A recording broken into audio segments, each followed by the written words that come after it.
Comme tu le sais, j'interviens dans un service de rhumatologie, dans le cadre du CHU et dans un service d'ORL, mais je me suis spécifiée dans tout ce qui est symptômes chroniques.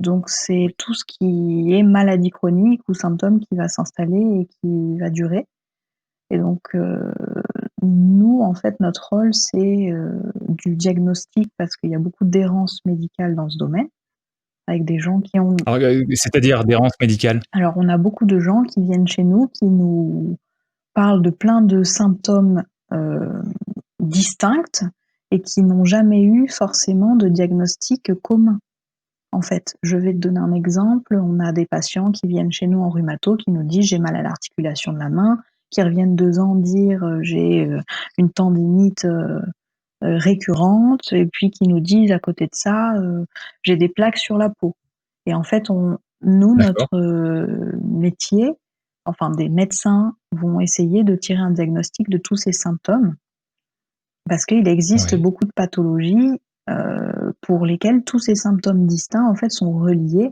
soit par un gène commun et donc qui D'accord. s'exprime sous toutes ses formes, soit, heu, par des alors souvent c'est des gènes communs, soit parfois par des facteurs environnementaux et en fait on trouve tous les points sans qu'il y ait le marqueur génétique. Et donc c'est Mmh. des gens qui D'accord. errent énormément de médecin en médecin parce qu'une fois ils vont voir un dermatologue, une fois ils vont voir un ORL, un jour un rhumato ou un ortho et puis en fait personne ne leur dit Oui. que ça peut appartenir à une même maladie et donc il faut aller voir le spécialiste de Oui. cette maladie. Eh oui. Et donc Mmh. on voit énormément de gens, qui en fait prennent des années à écouter des symptômes isolés dans leur corps et qui, ne sont jamais allés questionner vraiment, qu'est-ce que ça pouvait représenter, qu'est-ce que ça pouvait dire pour eux. Et en fait, moi, ce qui me questionne dans ces consultations, c'est que je reçois ces patients qui sont des gens, en souffrance, en détresse, dans des, grands moments de questionnement finalement, parce que ça fait des années parfois qu'ils vivent dans l'inquiétude sans réponse, de savoir ce qu'ils ont.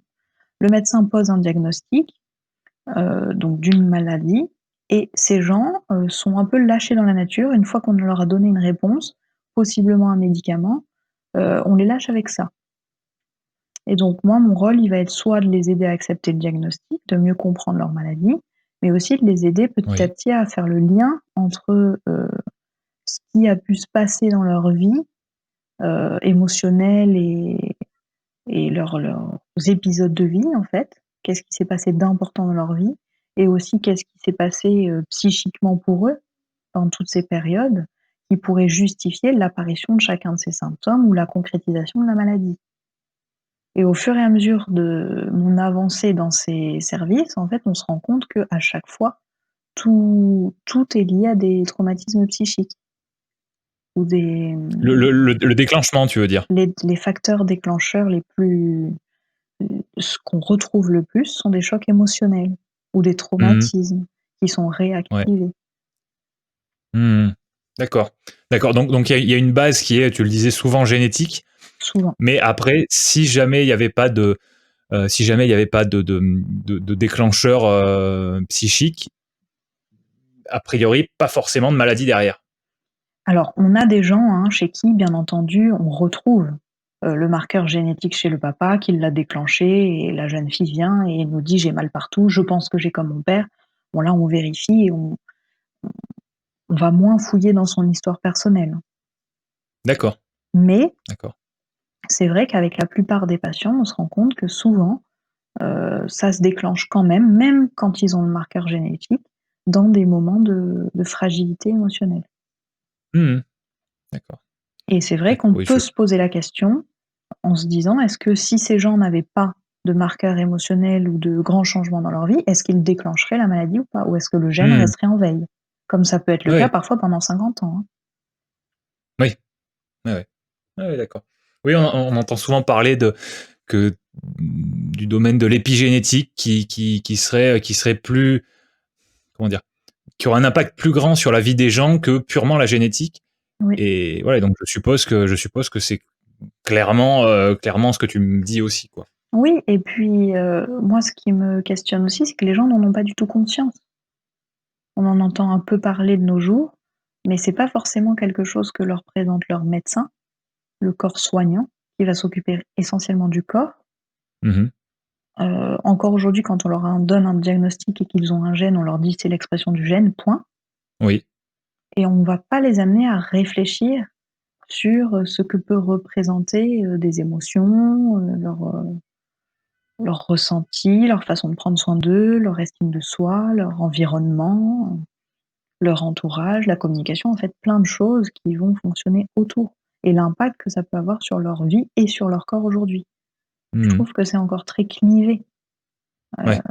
dans le discours médecin-soignant et puis dans le discours commun. Ouais, ouais. Ouais, complètement, ouais. Complètement.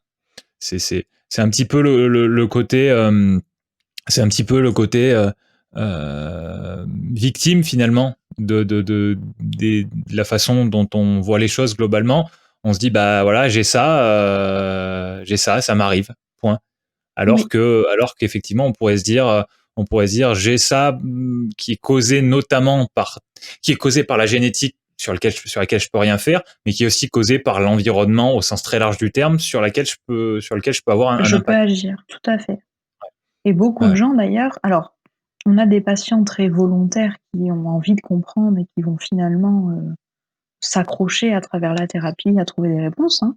Mmh. Mais la plupart, sont un peu étonnés d'atterrir chez le psychologue, et puis effectivement se déresponsabilisent complètement. Ah oui. Mmh. C'est la faute du gène, point. Ouais. Mais le gène, comme tu l'as dit, aurait pu ne pas s'exprimer du tout avec peut-être une bonne hygiène de vie, donc psychique et physique. Oui, je comprends, je comprends. Et une fois que ce genre de maladie chronique s'est lancé, on Oui. peut revenir en arrière? Alors, Rentrer dans dans les les causes? maladies chroniques aujourd'hui, avec ce qu'on appelle l'allopathie, donc la prise en charge, occidentale de la maladie, D'accord, OK. aujourd'hui, on ne parle pas de guérison. Oui.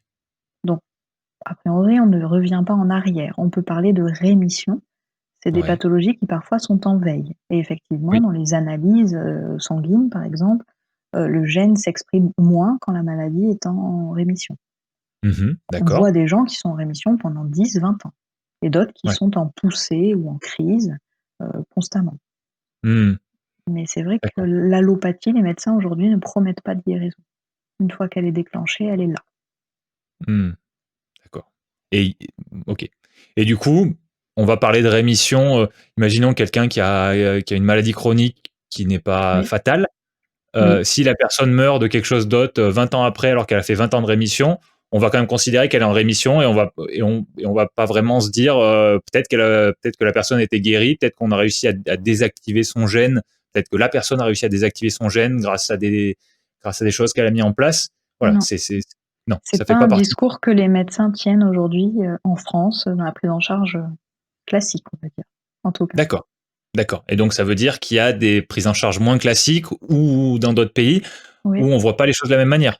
tout à fait. Il y a des prises en charge qui sont dites aujourd'hui les méthodes alternatives de soins, Oui. dont on Mmh. entend parler, comme par exemple une des plus connues aujourd'hui, l'acupuncture, qui est Oui. extraite de la médecine chinoise, où là, eux sont totalement capables de dire que, la maladie disparaît quand les marqueurs ne sont plus là et que la personne le vit bien et que, heu effectivement, eux, ils travaillent sur des points, par exemple, du corps, Oui. heu, sur, alors en médecine chinoise, on appelle ça le qi, mais c'est l'énergie du corps.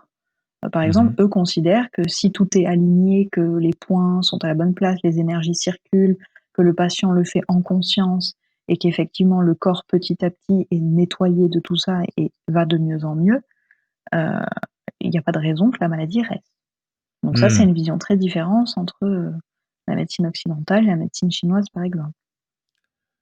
OK, mais moi, comme je le comprends dans ton explication, c'est que c'est moins une différence comment dire? De de vision de la santé et de la médecine qu'une différence de vocabulaire. Je m'explique, hem, les gènes qu'on a, on les Mmh. a toute notre vie. Oui, tout à fait. OK. Donc si on dit qu'on guérit pas de sa maladie, on peut aussi dire qu'on l'a eu toute sa vie et c'est juste qu'on l'avait pas activé au départ. Tout à fait d'accord avec toi. OK, donc voilà, OK. C'est ce que je voulais savoir. S'il y avait, si à ce niveau-là, c'était plus une question effectivement de, de théorie de la santé ou juste une question de sémantique, de mots. Et ok. Mais c'est vrai que si je réfléchis au vécu que nous rapportent les patients ne le vivent pas comme ça. Ils ne se disent pas: «J'avais ce gène avant, j'aurais pu être malade et finalement il s'est déclenché». Eux, ils le vivent vraiment comme: «J'avais une vie avant et j'ai une vie après la maladie», enfin avec la Hmm. maladie. Oui, mais oui, je le comprends très bien par contre ça. Tout à fait, mais J'arrive très d'où bien à le les comprendre du point de vue difficultés de du prise patient. en charge aussi, J'ai pas entendu. pardon, d'où les difficultés de prise en charge du coup parfois. Oui, oui. Pour vous tous ou surtout pour les psychologues? Les Pour nous difficultés de prise en tous. charge? Pour vous tous. Ok, Mmh. d'accord. Ok, bon. Et voilà, donc c'est en ce moment, c'est ce qui te, c'est quelque chose sur lequel tu es très investi du coup.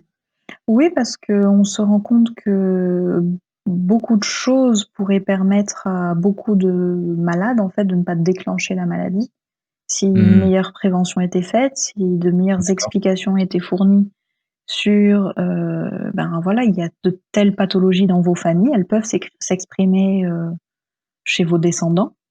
Oui. Donc prenez ces précautions et peut-être que, par exemple, les descendants ne déclencheraient jamais les maladies et c'est là Hmm, aussi où on voit qu'il y a un gros manque entre la responsabilisation des gens. Aujourd'hui, les gens, ils vont se faire soigner. Ils ouais. réagissent une fois qu'ils sont malades. Ils ne prennent pas soin d'eux en amont. Alors, Et tu l'as dit, ils réagissent. oui, C'est le mot-clé, je pense, de ce que je comprends. tout à fait. D'accord, d'accord. Et au point de vue, donc on a parlé, on a évoqué plusieurs fois le terme de génétique. Euh, les gens font je sais pas comment on appelle ça, un décodage de leur génome, Ah les oui, patients. oui, bien sûr, il y a alors, s'ils le souhaitent et s'ils l'acceptent, parfois le médecin le souhaite et le patient le refuse. Ce n'est pas obligatoire, mais bien Mhm. sûr qu'il y a une généticienne dans le service qui vient faire ces recherches. D'accord, d'accord. C'est parce que ça, je sais que c'est un domaine qui est en pleine expansion. J'entends même souvent dans les podcasts américains que j'écoute, il y a une entreprise qui propose de faire voilà, de faire, de savoir ce qu'on a en fait dans nos gènes. Ouais, Alors, je sais pas à quel point c'est fiable, parce qu'apparemment c'est pas très cher.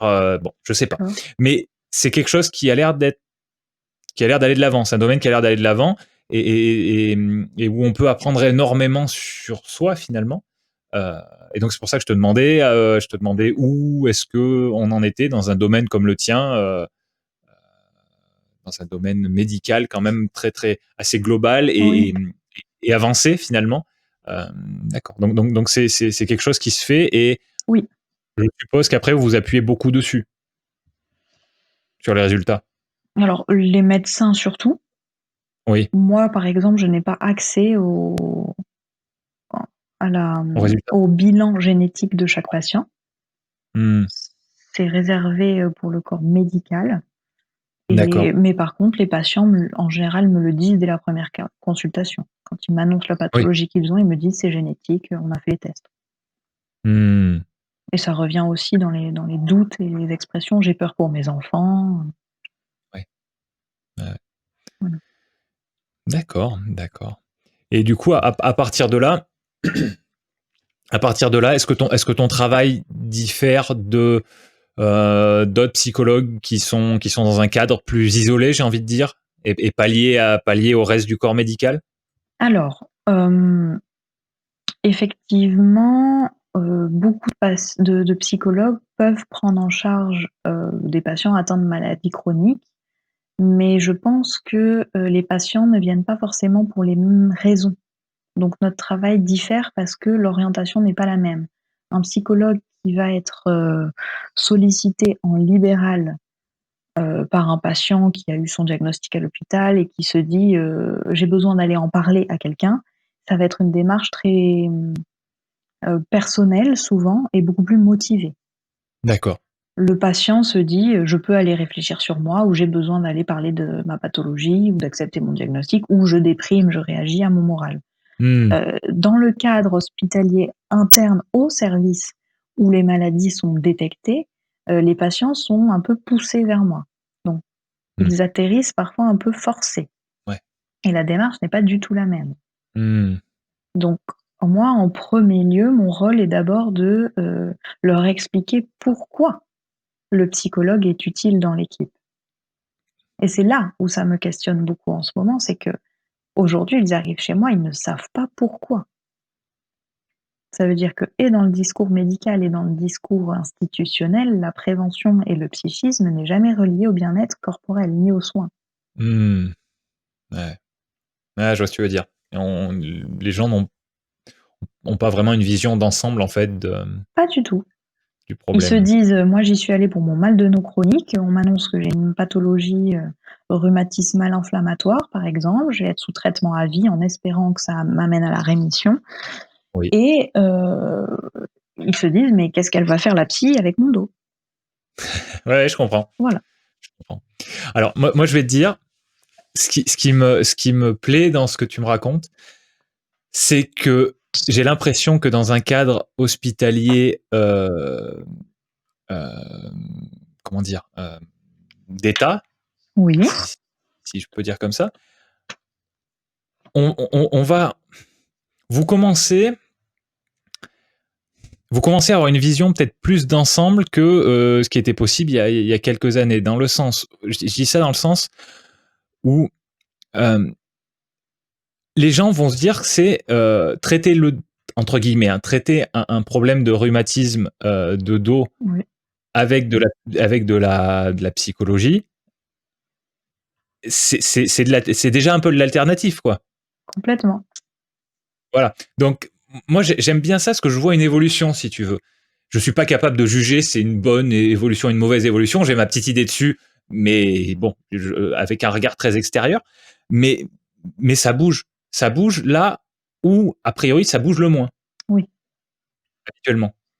Et donc, bon, tu m'as dit que des fois, les processus étaient un petit peu longs.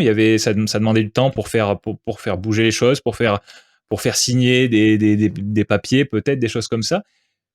Mais j'ai quand même une bonne surprise quand tu me racontes ça.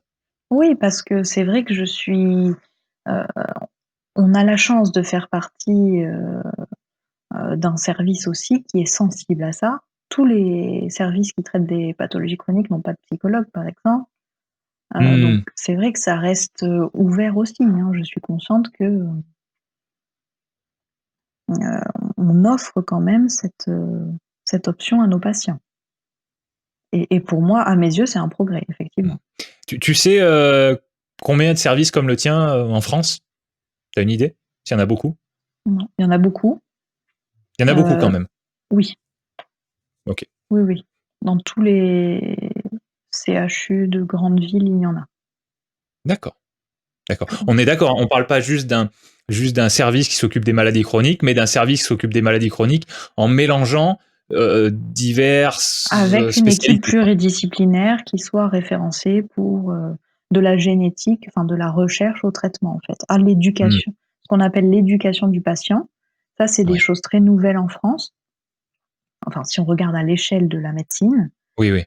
où justement là, il y a tous les intervenants d'une équipe pluridisciplinaire qui vont offrir, une prise en charge, multifonction en fait pour autonomiser le patient et responsabiliser le patient à son propre soin Mmh. Ouais. Ça me parle.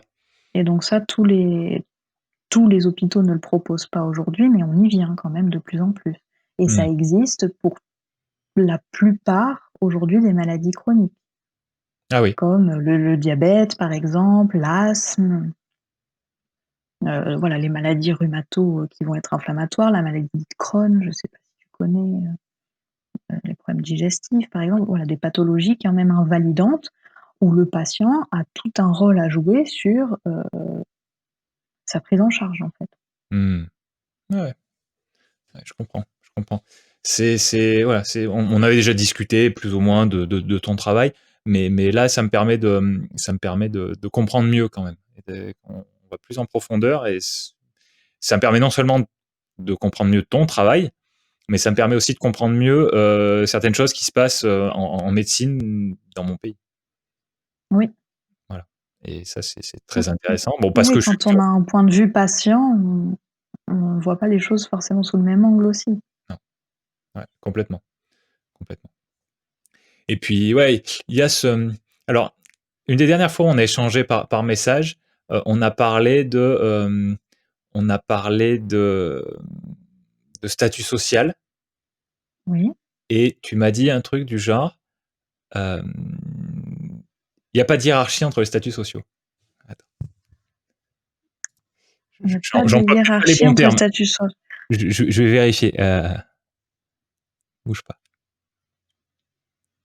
Au sein d'une équipe, vis-à-vis Il faut que je retrouve la citation pour pas te dire de bêtises. des patients, Je de cherche. quoi discutons-nous?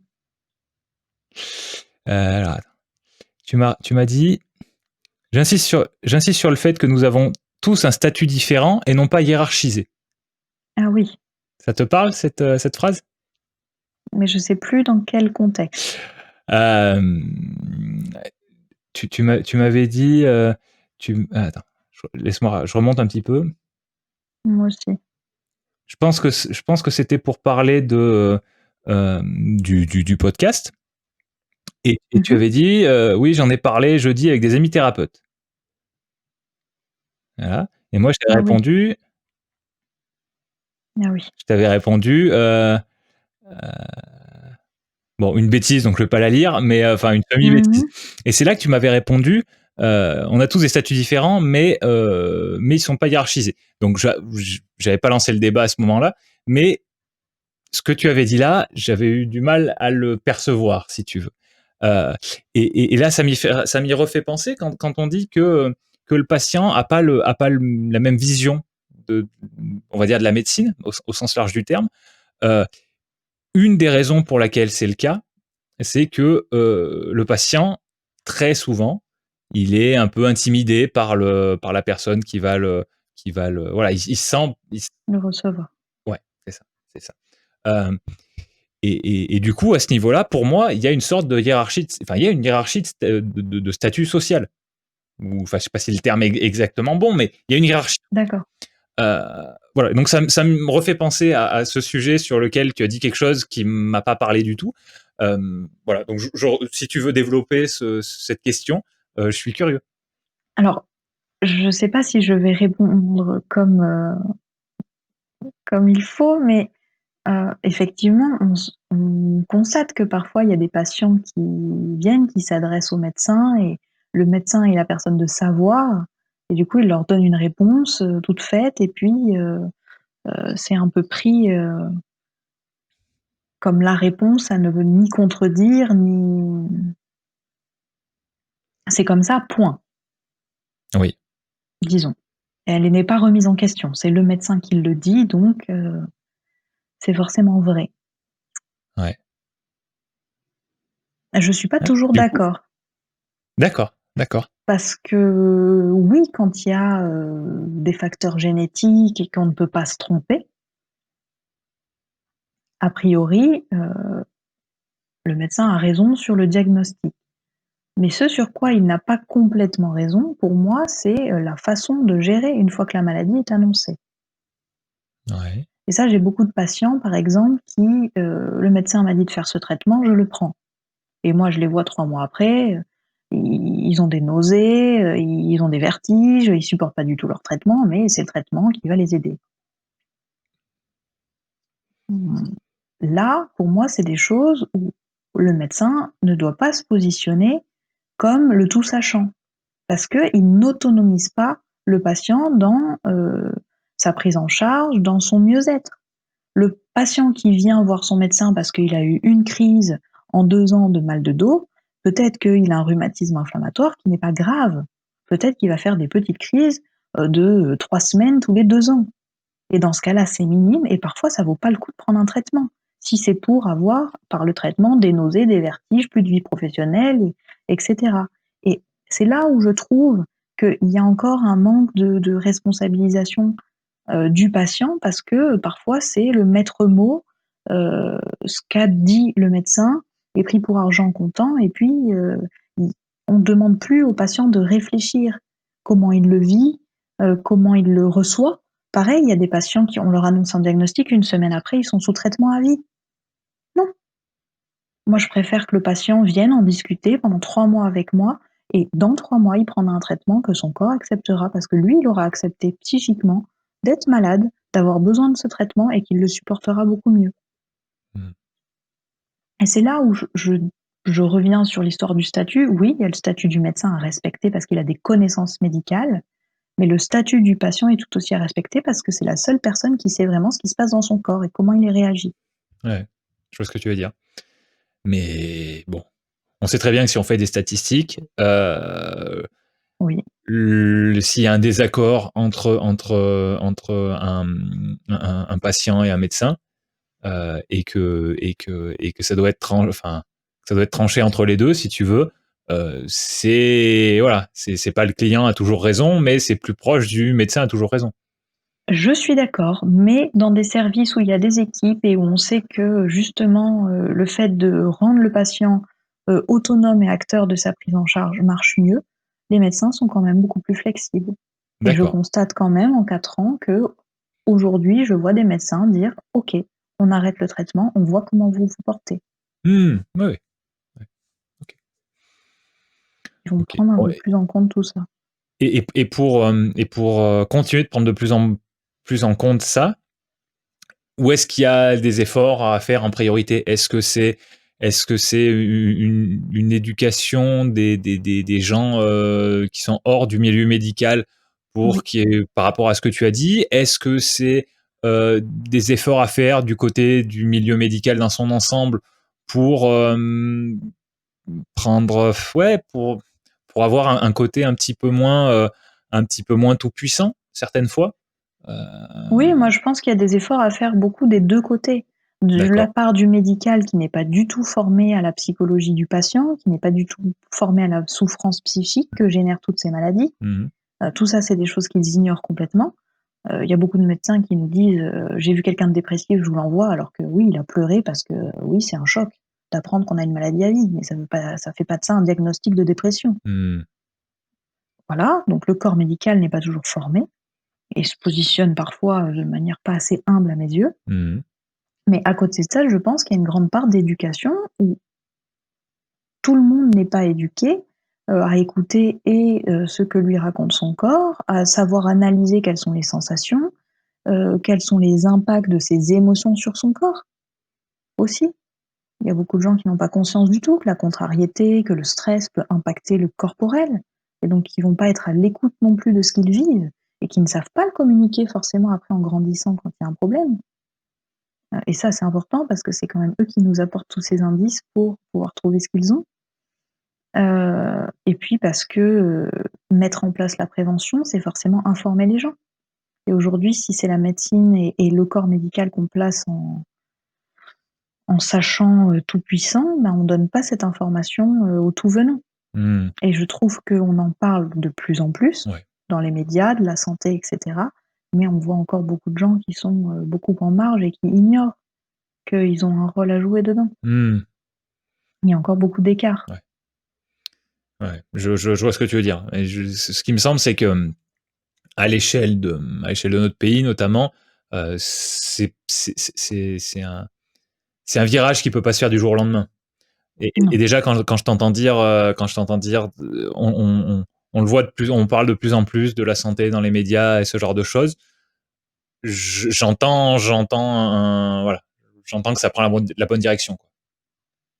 J'entends que ça prend la bonne direction, c'est ce que je pense. Ouais, ouais, mais Mais c'est vrai c'est ce qui que nous tout le intéresse monde aujourd'hui, n'a pas ce que tu penses. tout le monde n'a oui, mais je mets quand même un bémol, tout le monde n'a pas accès, à la même information, au même support, tout le monde ne regarde pas, les mêmes chaînes ou n'écoute pas les mêmes, émissions,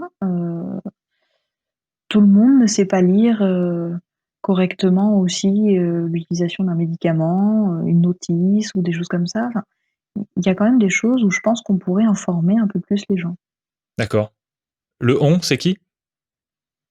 Bah, nous tous, tous les soignants, que D'accord. ça soit les personnels médicaux, les paramédicaux, les libéraux qui sont dans le soin, Ah je et pense que c'est important qu'on tienne ce discours de que les gens sont acteurs et que les gens doivent s'éduquer, doivent s'informer. Moi, il y a des gens qui viennent et qui me disent: «Oui, oui, non, mais il m'a dit que c'était un sclérose en plaques, je le crois».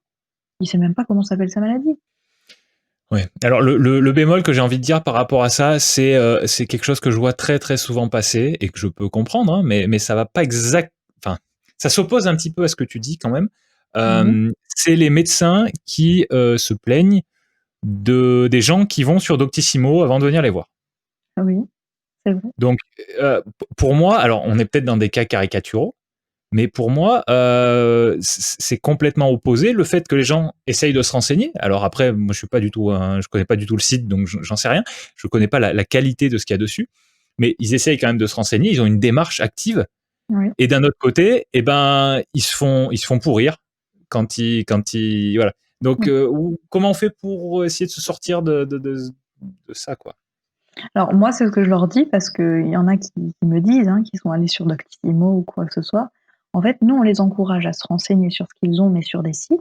Par exemple, nous, on va leur fournir des sites d'information pour qu'ils puissent échanger, pour qu'ils puissent poser des questions, pour qu'ils puissent avoir des documents officiels. Oui. Ce qu'on va leur demander d'éviter, c'est plutôt des forums. Mmh. Parce que sur les forums, ils vont dire à quelqu'un, «Moi, j'ai une douleur là», et le quelqu'un va lui répondre: «Bah, moi, ça voulait dire ça». Mmh. Et là, c'est plus de l'information, c'est, de la déformation justement où, chacun se projette, médecin, pour des symptômes, a priori connus et qui peuvent appartenir à plein Ouais. de diagnostics différents. Ouais, d'accord. Mais du coup, moi, ce que je comprends, c'est que quand c'est quelqu'un qui répond en direct, Ouais, ça devient très facile de conclure quelque chose. Quand on cherche un symptôme, mais comme tu as dit, qui peut être lié à une quantité de maladies impressionnante, et là, on se retrouve dans oui. une situation très compliquée à comprendre, même pour des gens qui ont l'habitude de réfléchir et voilà. On est bien d'accord. Donc, Et puis il faut être honnête, on vit avec notre temps, on a internet sous les yeux qui est un outil formidable si on en fait une bonne utilisation. N'importe qui irait voir, irait chercher, mmh, mais à prendre avec des pincettes. Nous, on leur dit. ouais, ouais, Il faut pas que ça leur apporte plus de stress que, l'examen médical en lui-même. mmh, je comprends, je comprends. Heu, je crois que j'avais une question, mais tu vois, je l'ai mangée. Hem, non, bon, j'ai été pris par Doctissimo et du coup, j'ai oublié Mmh. l'autre, tant pis. Tant pis. Si tu devais, si tu devais me dire ce qui t'attire en particulier dans ce que tu fais en ce moment, dans le côté par rapport au fait que tu aides à traiter des maladies chroniques, que tu travailles dans un Ouais. domaine, avec des gens qui ont d'autres spécialités que la tienne, qu'est-ce qui est, qu'est-ce qui t'attire particulièrement dans ce domaine, dans cette façon de fonctionner-là, en tout cas? Alors ce qui me plaît, c'est que, déjà c'est très varié comme point de vue. Donc quand on parle d'un même patient, on voit pas du tout les mêmes choses parce qu'on a tous nos biais professionnels et notre regard, chez les uns et chez les autres. Donc je trouve ça intéressant parce que parler en équipe et avoir les points de vue de ses collègues, c'est quand même une façon aussi d'avoir d'autres indices sur notre patient et donc finalement l'aider au mieux. Mmh. On avance plus vite. C'est important parce qu'on peut monter des projets communs aussi, donc parfois, joindre justement, le corps et l'esprit. Par exemple, moi, de travailler avec la kiné ou de travailler avec l'ergothérapeute qui va les aider à trouver de quoi manipuler plus facilement, s'installer de meilleure façon. C'est loin de mon métier premier. Donc c'est dans ce cadre-là et dans ces équipes-là que je peux avoir aussi les apports, des métiers plus, qui vont avoir un rapport plus direct avec le corps. Donc ça, c'est très intéressant pour moi. Et puis ensuite, qu'est-ce qui m'attire, dans la prise en charge elle-même du patient, moi, en tant que psychologue, c'est, la fabuleuse capacité d'adaptation qu'a l'être humain et qu'il ignore. Mmh. Moi, mon métier, c'est de les aider à s'adapter. Ouais. Ma façon à moi de travailler, en tout cas, c'est les aider à s'adapter. C'est: «Bonjour madame, je vais pas y arriver, je vais m'effondrer, on m'apprend quelque chose, et j'y arriverai pas». Et en fait, si, c'est les aider à leur montrer qu'ils ont d'autres ressources qu'ils ignorent, qu'ils vont pouvoir les exploiter différemment, qui vont pouvoir adapter leur façon de penser, qui vont aller chercher de l'aide ailleurs, qui vont, se découvrir aussi parfois. Ils apprennent à se connaître à travers tout ce processus et que finalement, bah, ils s'adaptent. Ils Mmh. adaptent leur milieu, ils adaptent leur façon de vivre, leur hygiène de vie, leur alimentation, leur pensée, leur façon de traiter leurs émotions, de communiquer avec leurs proches, de se protéger, de travailler aussi, et on va travailler sur tout ça. Mmh. Et ce processus d'adaptation, bah, il est fabuleux parce qu'on voit des gens, se transformer. Et pour certains, j'ai pas peur de le dire, la maladie, elle est un peu, un petit bonus. Ouais. Il y a des gens, qu'on voit éclore parce que c'est quand même la maladie qui les a amenés à faire ce travail sur eux-mêmes et finalement, ben, ils vont bien mieux. Ouais. Ouais, je vois ce que tu veux dire. Ça a été un déclencheur de bonnes choses. Ça a été une mauvaise chose qui a déclenché de bonnes choses. C'est ça.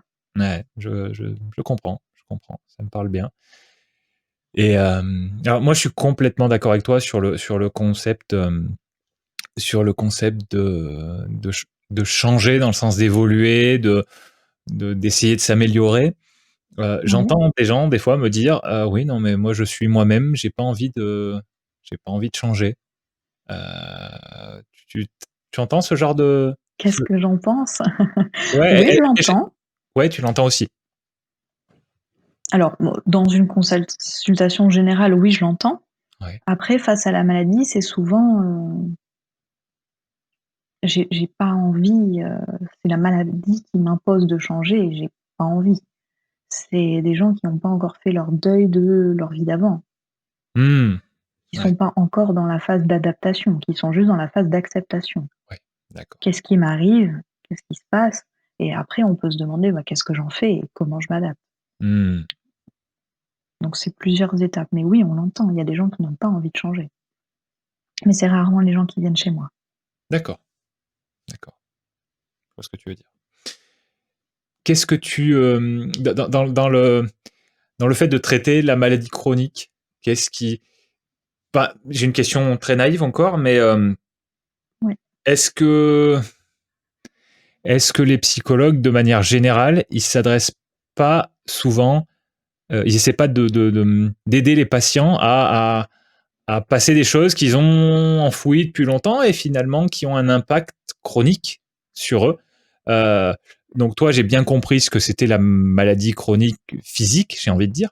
Euh, Mmh. est-ce que les psychologues, de manière générale, leur métier, c'est pas de s'adresser justement aux chroniques, contrairement à quand on va voir son médecin généraliste qu'on a une grippe, c'est pas du chronique. Tout à fait. Quand on va voir son psychologue parce que on se sent pas forcément bien mentalement ou parce que j'ai l'impression que c'est plutôt des choses de long terme, en tout cas. Chronique, je sais pas si c'est le bon terme, mais au moins de long terme. Donc ma question, c'est ça, c'est euh, finalement, est-ce que, euh, est-ce que le côté chronique des traitements, enfin des traitements, pas des traitements, mais quand on va voir un psychologue, je sais pas comment on appelle ça, est-ce que finalement ça vous regroupe pas un petit peu tous, contrairement à d'autres milieux médicaux où des fois on s'adresse à des choses vraiment ponctuelles. Alors dans le milieu médical, effectivement, dans les services où on traite des pathologies chroniques, c'est vrai que c'est fréquent qu'il y ait des psychologues. Parce que ça va être sur le long cours. Donc, on sait aussi que, les ressources, physiques sont amoindries et que du coup les ressources psychiques, heu, logiquement, s'amoindrissent, avec le temps. Mmh. Donc c'est aussi souvent dans ces cadres-là qu'il y a des psychologues. Après dans une consultation en ville, le psychologue, il est pas forcément du tout amené à parler de maladie. Oui, ok, ça c'est clair.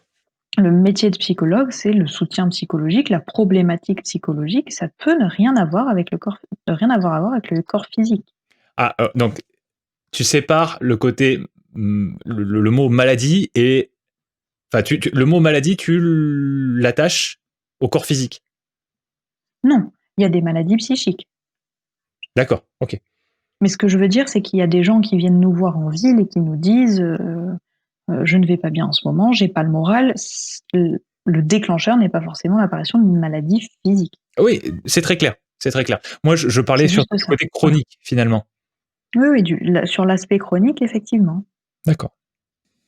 Après, les consultations du psychologue, regroupent beaucoup de maladies ou de troubles psychiques quand même avant tout, hein. Les gens viennent consulter pour de l'anxiété, pour des symptômes dépressifs, pour des traumatismes psychologiques. Mmh. Ouais, c'est très clair, c'est très clair. Hem, donc bon, tu as sûrement un peu répondu déjà à cette question, mais je vais quand même te la poser. Qu'ont tendance à penser les gens qui Ouais.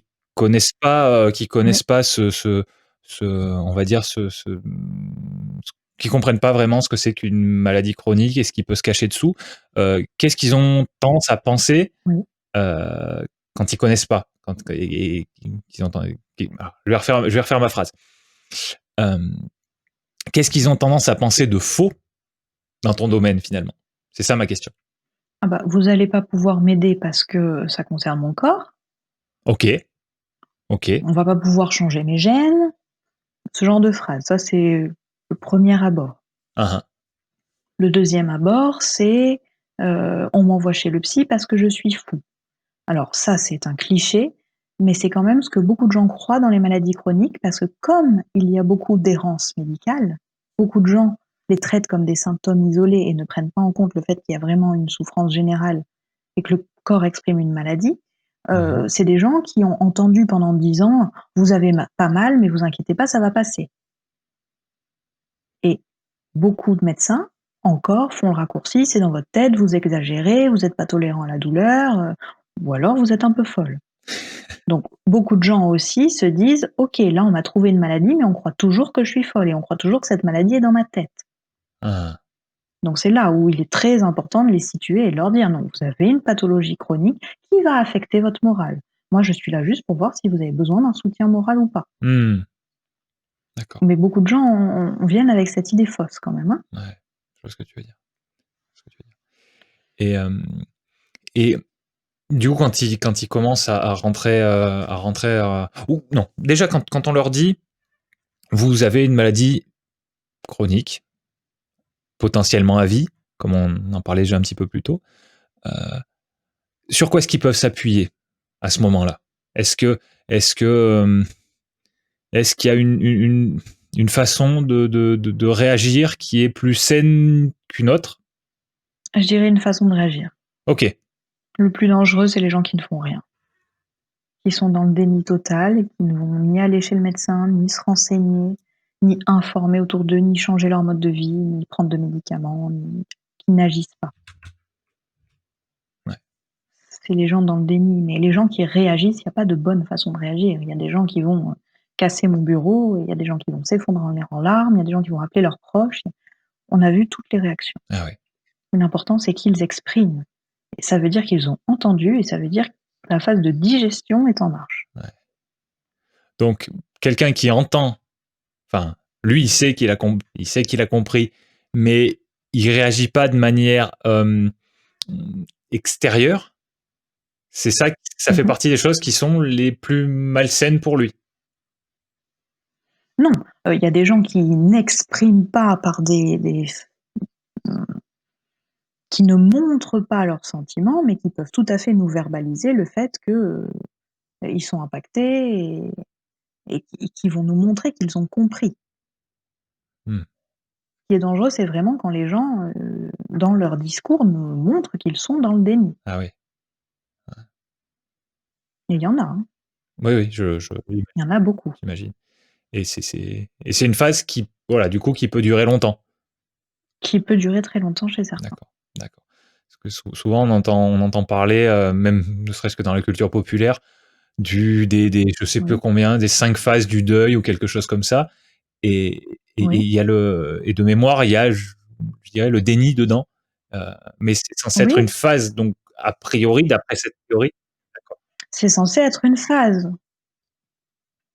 Tout à fait, que les gens passent par une phase de déni où ils ont du mal, à y croire, à concevoir. Il y a des gens qui me disent: «Je réalise toujours pas ce qu'on m'a annoncé», et qui sont un peu dans un entre-deux, qui n'arrivent pas à mettre en mots, qui sont très passifs au début.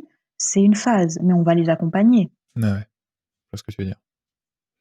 D'accord et du coup, ce qui en découle, c'est est-ce que tu ferais un parallèle important entre, le fait de qu'on t'annonce que tu as une maladie chronique et un vrai oui, c'est ça, un véritable deuil?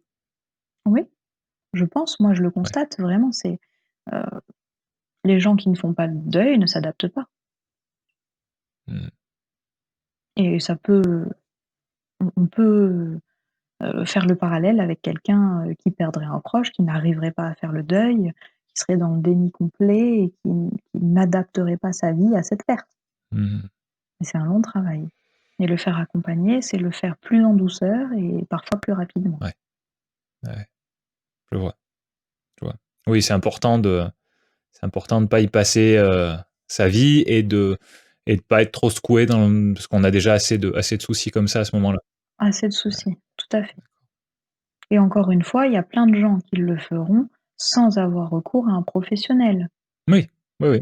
Il y a des gens qui sont suffisamment entourés, qui vont verbaliser, qui vont lire, se renseigner, faire par eux-mêmes et qui ne viendront jamais à nos consultations pluridisciplinaires et qui iront bien. Mmh. Ouais, ouais, c'est très clair, c'est très clair. Et justement, c'est ces gens-là qui vont essayer de s'en sortir eux-mêmes par pur choix ou par manque de connaissances d'alternatives. Est-ce que tu as donc c'est un terme, quelque chose de très général, mais est-ce que tu as une ressource à conseiller, une ou plusieurs ressources à conseiller aux gens qui, heu, qui se retrouvent dans une situation où ils découvrent qu'ils ont une maladie chronique? Donc effectivement, je comprends bien qu'il y a des grosses différences entre les maladies, mais est-ce qu'il y a quelque chose que les gens peuvent lire, ou je sais pas moi, donc lire un livre, un site internet ou voir une chaîne YouTube ou un podcast sur ce domaine de la maladie chronique qui regrouperait peut-être des choses qui sont, similaires, quelle que soit la maladie? Alors, c'est vrai que moi, indépendamment à chacun, je leur donne souvent des lectures, D'accord. ou des vidéos, des reportages, des choses qui peuvent leur permettre de s'identifier plus vite et de se retrouver. Ils se sentent tout de suite moins isolés. Ça Mmh. arrive à d'autres, Ouais. ça ne tombe pas que sur moi. Heu, mais j'essaye au contraire de, faire toujours au cas par cas pour qu'ils s'identifient. Donc je n'ai jamais employé des médias ou des supports qui soient générales à toute la pathologie chronique. Je comprends, je comprends. Après, ce qu'on peut trouver, qui est plus général, c'est, sur, ça peut être des livres sur, l'acceptation, sur faire un deuil, où ça va être des termes plus psychologiques justement. Mais dès qu'il est question Mmh. d'une pathologie, là, c'est vrai qu'en tout cas moi personnellement, je préfère qu'ils aient des renseignements précis et qu'ils puissent, s'y retrouver. Quel qu'est-ce que tu conseillerais, à quelqu'un qui vient d'apprendre qu'il avait une maladie, qui le suivra sur du long terme? Ouais, qu'est-ce que tu lui conseillerais de faire en premier? Est-ce que ça serait de chercher une sorte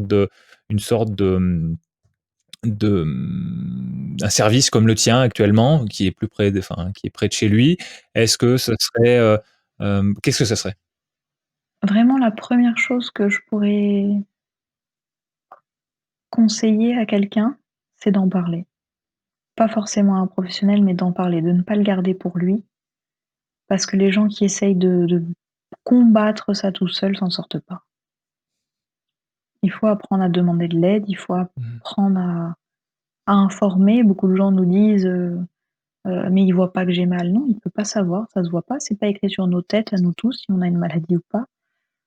Ça se devine pas, ça se voit pas, c'est des handicaps invisibles, donc d'en parler. Mmh. Alors pas forcément de ne parler que de ça, parce que mettre la maladie au centre de sa vie, c'est souvent lui donner beaucoup trop de place, Mais en tout cas, en parler, on sait que c'est bénéfique et c'est au sens très large parce que ça peut être à son pharmacien, lui dire, «Bah, voilà, maintenant j'ai une ordonnance, mais tous les mois je vais venir la chercher chez vous et toute ma vie». Comme dire à son médecin: «Bah, j'ai des questions, j'ai pas compris ce grand mot, qu'est-ce que ça veut dire?» Comme, aller en parler à sa cousine parce que, bah, elle a la même maladie et qu'on s'y était jamais vraiment intéressé. Mais voilà, aller à la pêche aux informations et informer pour pas rester isolé parce que sinon, ce qu'on voit le plus dans ce genre de pathologie, c'est l'isolement, se recroqueviller sur soi et puis là, c'est le cercle vicieux, c'est la dégringolade. On s'isole, on perd le moral, on n'a plus le moral, donc on est plus tolérant, à ces symptômes qui soient, douloureux, quelle que soit leur forme et ensuite c'est malheureusement, c'est l'aggravation. Mmh. Très bien. Très bien. Est-ce que, par rapport à tout ce dont on a parlé, est-ce qu'en une phrase, tu pourrais nous dire ce que tu aimerais vraiment qu'on retienne absolument de cet épisode qui est un petit peu long? Donc il y a eu pas mal de questions, tu as donné beaucoup de réponses. Est-ce qu'il y a un truc vraiment, tu veux pas qu'on passe à côté, tu veux qu'on le retienne? J'aimerais que les gens apprennent à être à l'écoute de leur corps. Quand leur corps leur envoie un message, c'est pas pour rien. Et si on apprenait tous à écouter les messages, on saurait peut-être, faire plus attention à nous, prévenir davantage et ne pas déclencher, des messages qui nous arrêtent sur place. Une maladie chronique, c'est, «C'est trop tard ma cocotte, il fallait t'arrêter avant, maintenant c'est moi qui t'arrête». Ouais. Et tous les gens nous disent: «Si j'avais écouté les petites alertes». Donc j'aimerais que les gens apprennent à s'écouter. OK, OK, c'est d'accord, c'est retenu, c'est retenu. Est-ce que je peux quand même enchaîner sur cette par rapport à ça? Bien sûr, Comment on s'écoute? on apprend à bien se connaître, Ouais, on se regarde, on se respecte, on s'aime si possible, on s'estime, on prend soin de soi, c'est-à-dire on va pas toujours, au bout de ses limites, on tire pas toujours sur la corde, on fait pas toujours plus pour les autres, on s'oublie pas dans l'équation. d'accord. C'est le toujours qui est important? Dans tes différentes phrases, on va pas toujours au bout de ses limites, est-ce qu'il y a un équilibre à trouver, ici aussi? Un équilibre, tout à fait. On peut se dépasser, les grands sportifs, ils vont se dépasser sur, une compétition sportive. Mais les grands sportifs, dans les coulisses, ils ont un kiné, ils ont un masseur, ils ont un psy, ils ont un coach, ils prennent soin d'eux et puis ils s'étirent, ils font des échauffements, ils se préparent et puis après ils pareil et après la compétition aussi. D'acc On les voit pas juste se dépasser. Ouais, ouais, c'est très clair. Donc il faut cet Mmh. équilibre. Mmh. Et quand on entend un message qui vient de l'intérieur, on va dire, qu'est-ce qu'on en fait? On va voir on Mmh. essaye d'aller voir quelqu'un, mais sans forcément savoir vers qui se tourner? C'est qu'est-ce à ce moment-là, avant la maladie chronique, avant voilà, quand on entend, comme tu disais tout à l'heure, que beaucoup de gens me disaient: «Si seulement je m'étais écouté, si seulement j'avais écouté mon corps» ou Alors, ça dépend. Je veux pas qu'en m'écoutant, les gens se disent, «Mon Dieu, je ne m'écoute pas assez» et puis devenir hypocondriaque. C'est ouais, pas du tout le but, je hein. comprends Chaque bien. alerte n'est pas, signal d'alarme, à aller chez les pompiers.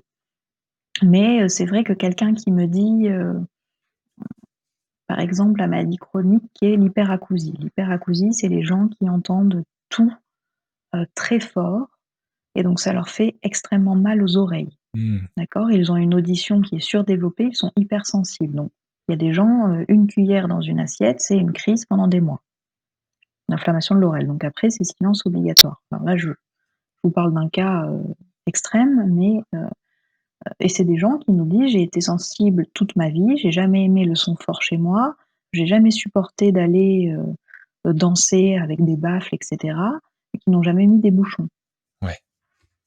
Quand on est sensible, on sait qu'on a des maux de tête, mais qu'on n'a pas de symptômes aux oreilles, on peut se dire: «Si je suis sensible et qu'à chaque fois j'ai des maux de tête, je sors moins ou je vais dans des milieux moins bruyants ou j'achète des bouchons de prévention». Mmh. On peut se dire: «Attention, je sais que ma fragilité, elle est là.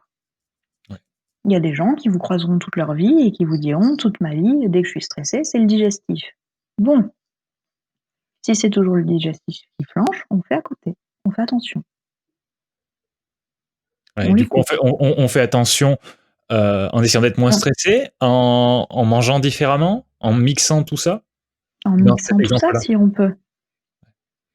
Bah, en mixant tout ça si on peut, c'est-à-dire, être attentif dans son alimentation. Qu'est-ce qui peut générer, par exemple, des problèmes digestifs? Qu'est-ce qui peut favoriser, des troubles et un inconfort? Heu, est-ce à quelle émotion c'est relié? D'accord? Il y a des gens, c'est dès qu'ils sont tristes, ils ont le ventre complètement noué, ils perdent l'appétit. Il y en a d'autres, c'est la boule au ventre et qui vont, avoir des nausées, parce qu'ils stressent. Déjà savoir à quelle émotion c'est relié, c'est peut-être aller travailler ensuite sur cette émotion. Mmh. Donc Ouais, c'est aussi un travail d'identification, de repérer ce qui se passe en soi et ça, peu de gens le font spontanément. bien. Bah, tu nous donnes du boulot, mais c'est bien parce que on sait à quoi faire attention et je pense que c'est le principal. L'autre jour, je me disais, j'ai en tête un article dont le titre serait quelque chose du genre le pire, c'est de ne pas savoir ce qu'on sait pas. Ouais. Donc, j'ai l'impression que même si évidemment on peut pas répondre à des questions Mmh mh. spécifiques dans l'échange qu'on a, euh, au moins, au moins ce qu'on fait, c'est que on commence déjà à dire, tu commences à montrer ce sur quoi il faut se renseigner et ce à quoi il faut faire attention. Et c'est la première étape. Oui. C'est la première étape et je suis content qu'on ait cette discussion et qu'elle soit enregistrée parce que voilà, personnellement, je suis pas forcément tout le temps conscient de ce que tu viens de nous dire et je pense pas être le pire cas. Bien sûr. Donc je pense que c'est important. C'est important d'avoir cette discussion et que d'autres personnes puissent l'écouter et commencer à se poser des questions importantes. Oui. Oui, oui, c'est des questions importantes qui nous touchent tous et par exemple, heu, quelque chose qui marche très bien et qui est visible, c'est auprès des enfants. Les enfants, quand ils voient un adulte pleurer parce qu'un adulte a mal ou râler ou crier, ils voient un petit garçon qui voit son papa crier et gesticuler à chaque fois qu'il se fait mal, bah, quand il va avoir mal, il y a aussi cette affaire de mimétisme. Il va pleurer, gesticuler. Si on prend le temps de demander à un enfant: «Qu'est-ce que tu as? Qu'est-ce que tu ressens? Qu'est-ce que ça fait dans ton corps? Tu as des fourmis à la tête? Tu as la tête qui tourne? Tu vois tout blanc? Tu as envie de vomir parce que tu t'es cogné la tête? Ou c'est juste tu as une petite bosse, c'est la peau qui est rouge?» Essayer de mettre des mots sur ce que ressentent les enfants. Ben, ça fait des adultes beaucoup plus à l'écoute.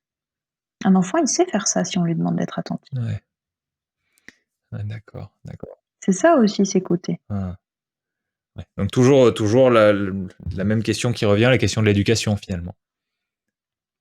Oui, je pense que ça passe beaucoup par ça, bien sûr. Ouais, d'accord. Ben, ça me parle.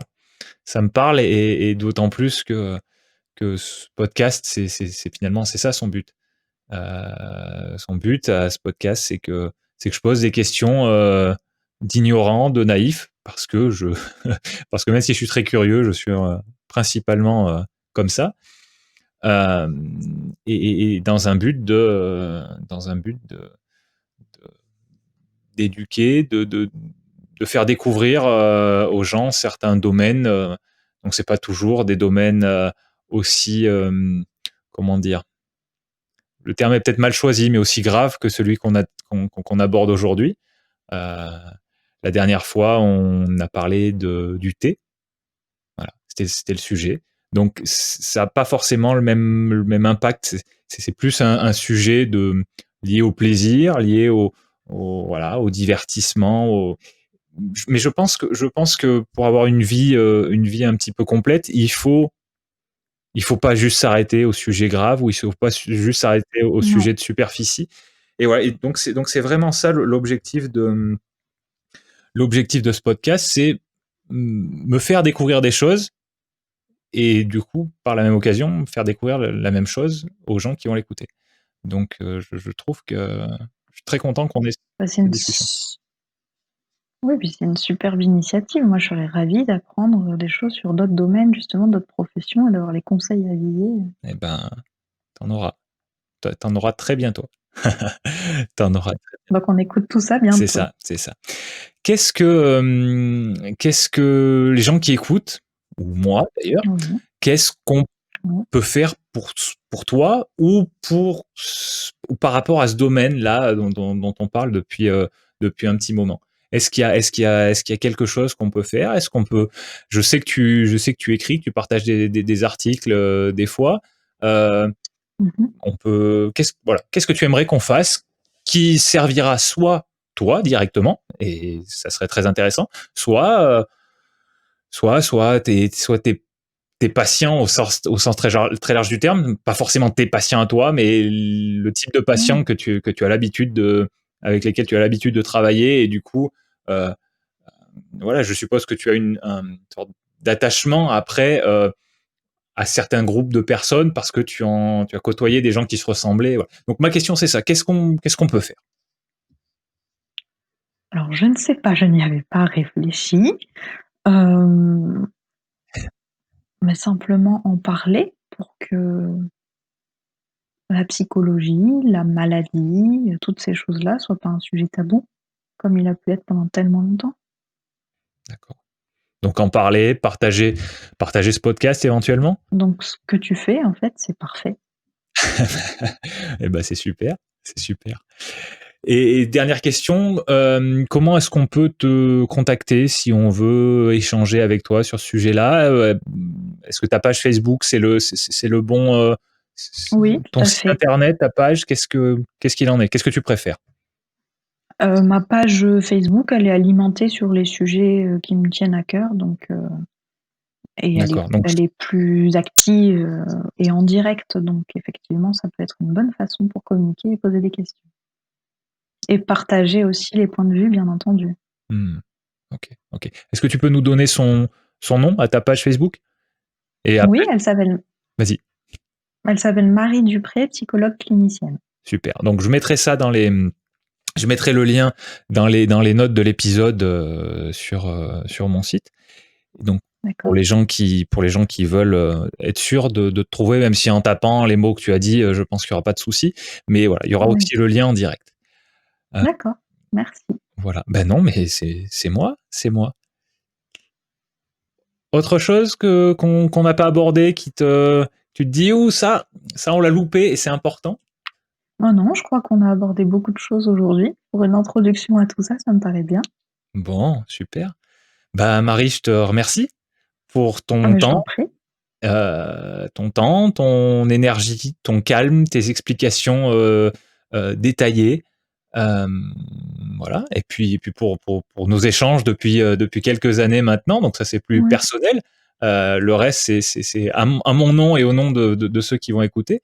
Mais, euh, mais voilà, c'est important d'avoir je pense que c'est important d'avoir des gens dans son entourage, comme toi, qui sont capables d'expliquer les choses en détail, calmement, voilà, et qui sont enthousiastes à le faire, qui aiment le faire. Donc voilà, merci pour ça. Et puis encore merci d'avoir fait partie de mes premiers invités pour le podcast. J'espère que tu seras loin d'être la dernière et éventuellement que tu seras aussi à nouveau là. On en reparlera. Et voilà. C'est- bah, ça fait un grand plaisir pour moi et puis, bah, merci à toi surtout pour tes projets et de nous faire partager tout ça, de regrouper toutes ces disciplines parce que c'est rare. ouais. C'est pas dur pour moi parce que c'est là où je prends beaucoup de plaisir à discuter avec des gens différents. Et voilà, dans un sens, j'aime pas trop la spécialisation, en fait, la spécialisation absolue. Je comprends que c'est important d'avoir une spécialité, d'avoir une compétence ou voilà, plusieurs à mettre au service de la société où on est très très bon. Ça, c'est très Mmh. clair. Mais moi, j'aime beaucoup le côté pluridisciplinaire. Donc ça, c'est un sujet dont tu as Oui, parlé. Et j'ai une grande curiosité. Euh, donc d'accord, voilà. Donc c'est vrai que moi, enfin, c'est pas dur pour moi. La véritable innovation, c'est que j'enregistre ces discussions. d'accord. Mais voilà, mais c'est ce que j'aime faire, donc aucun problème, c'est voilà. J'y prends du plaisir, donc c'est tout ce qui enfin, c'est une base suffisante dans mon cas. Parfait, chouette. Que ça continue. Eh ben, croisons les doigts et on va faire ce qu'il faut.